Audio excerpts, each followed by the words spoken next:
how to start your UPSC preparation and how to make it more effective right from the get-go. So the first thing you should do is that you should make a list of all the topics that are actually given in the UPSC syllabus. So whatever is given in the UPSC prelim syllabus and in the main syllabus, go ahead and make a list of it.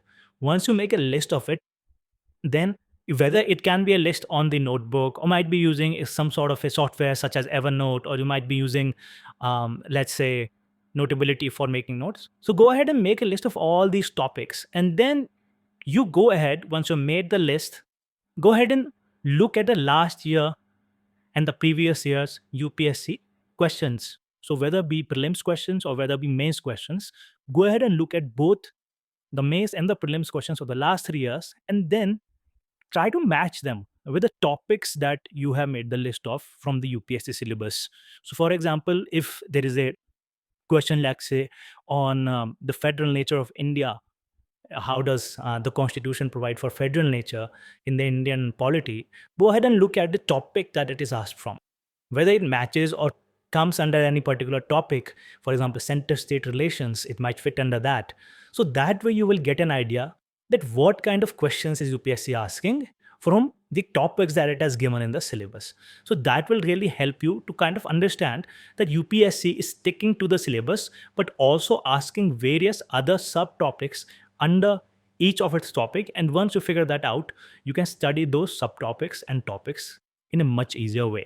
See, all this is not covered by coaching institutes. They have a very set program, one size fits all approach, where they give you a particular book and source and they ask you to study from it. But the key in UPSC success is that you go ahead and figure out for yourself through self-study that what kind of things can UPSC ask for. And you do that by actually going through the syllabus, figuring out the topics, matching it with the old papers, and then studying in those yourself through Google search.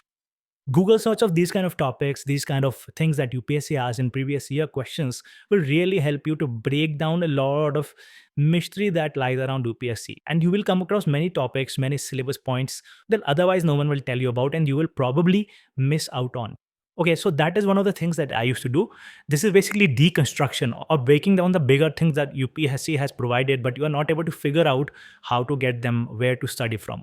Okay, so Google searching these things will really then help you to holistically figure out your whole approach in a much better, much holistic, much kind of an easier way than otherwise. All right, so this is my 2 cents, my short advice on how you can start studying for UPSC if you're feeling completely confused. Go through the topics, go through the syllabus that are given in the UPSC syllabus, go ahead and match them with whatever it is available in the previous year, 3 years question papers, and then kind of create this outline from which you can start covering. And second thing is, a lot of students ask me, sir, where to start from? My simple advice is just pick anything and start.